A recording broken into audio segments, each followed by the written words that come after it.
اعوذ باللہ من الشیطان الرجیم بسم اللہ الرحمن الرحیم۔ سورہ شعراء کا تعارف پیش کر رہے ہیں۔ نام سورہ سے شروعات کرتے ہیں۔ آیت نمبر 24 والشعراء یتبعہم الغاوون سے ماخوذ ہے۔ زمانہ نزول مضمون اور انداز بیان سے محسوس ہوتا ہے اور روایات اس کی تائید کرتی ہے کہ اس سورہ کا زمانہ نزول مکہ کا دورہ متوسط ہے۔ ابن عباس رضی اللہ عنہ کا بیان ہے کہ پہلے سورہ طٰہٰ نازل ہوئی، پھر واقعہ اور اس کے بعد شعراء۔ اور سورہ طٰہٰ کے متعلق ہی معلوم ہے کہ وہ حضرت عمر رضی اللہ تعالیٰ کی قبول اسلام سے پہلے نازل ہو چکی تھی۔ موضوع اور مباحث تقریر کا پس منظر یہ ہے کہ کفار مکہ نبی صلی اللہ علیہ وسلم کی تبلیغ و تذکیر کا مقابلہ فہم، جحود و انکار سے کر رہے تھے اور اس کے لیے طرح طرح کے بہانے تراشے چلے جاتے تھے۔ کبھی کہتے تھے کہ تم نے ہمیں کوئی نشانی تو دکھائی ہی نہیں، پھر ہمیں کیسے یقین آئے کہ تم نبی ہو۔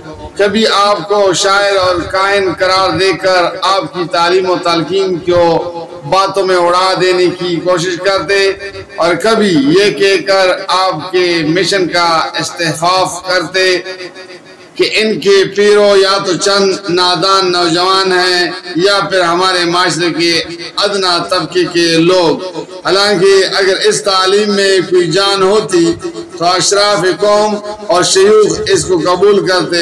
نبی صلی اللہ علیہ وسلم ان لوگوں کو معقول دلائل کے ساتھ ان کے عقائد کی غلطی اور توحید و معاد کی صداقت سمجھانے کی کوشش کرتے تھے، تکے جاتے تھے، مگر وہ ہٹ درمی کی نت نئی صورت اختیار کرتے نہ تکتے تھے۔ یہی چیز حضرت صلی اللہ علیہ وسلم کے لیے سہان روح بنی ہو رہی تھی اور اس غم میں آپ کی جان گلی جاتی تھی۔ ان حالات میں یہ صورت نازل ہوئی۔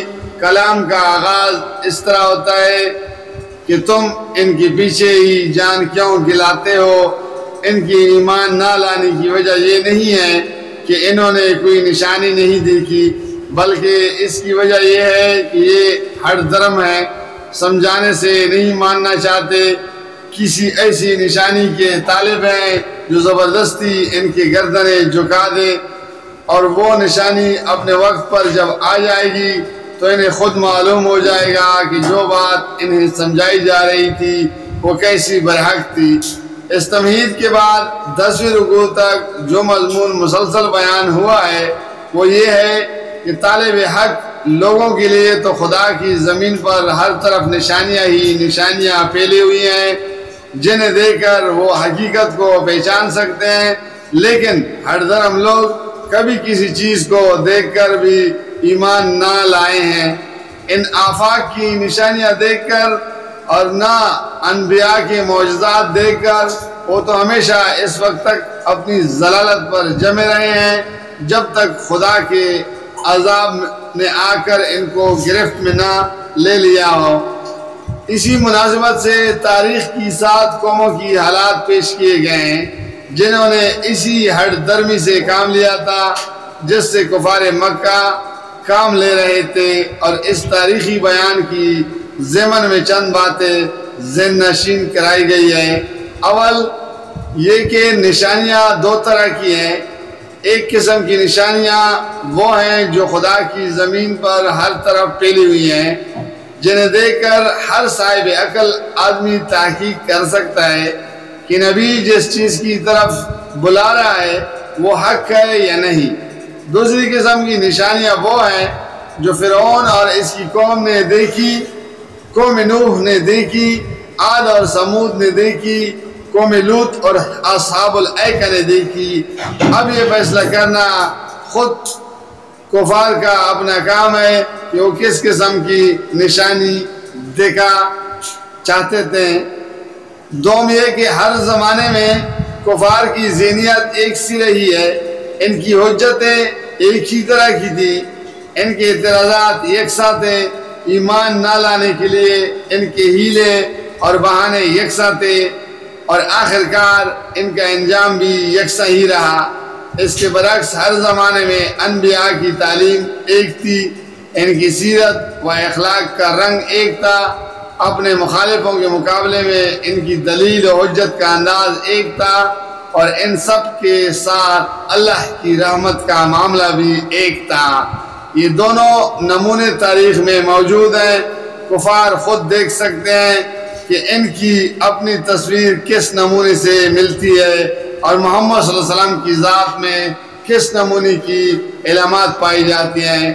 تیسری بات جو بار بار دہرائی گئی ہے وہ یہ ہے کہ خدا زبردست قادر و توانا بھی ہے اور رحیم بھی۔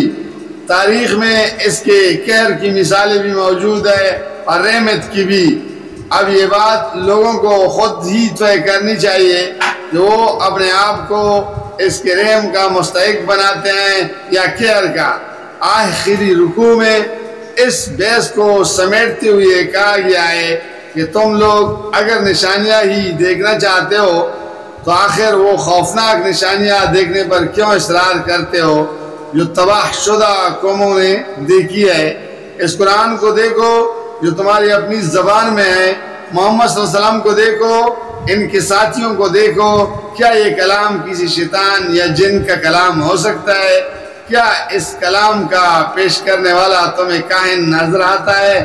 کیا محمد صلی اللہ علیہ وسلم اور ان کے اصحاب تمہیں ویسے ہی نظر آتے ہیں جیسے شاعر اور ان کے ہم مشرب ہوا کرتے ہیں؟ زدم زدہ کی بات تو دوسری، مگر اپنے دلوں کو ٹٹول کر دیکھو کہ وہ کیا شہادت دیتے ہیں۔ اگر دلوں میں تم خود جانتے ہو کہ کہانت اور شاعری سے اس کا کوئی دور کا واسطہ بھی نہیں ہے تو پھر یہ بھی جان لو کہ تم ظلم کر رہے ہو اور ظالموں کا سا انجام دیکھ کر رہو گے۔ جزاک اللہ، فی امان اللہ۔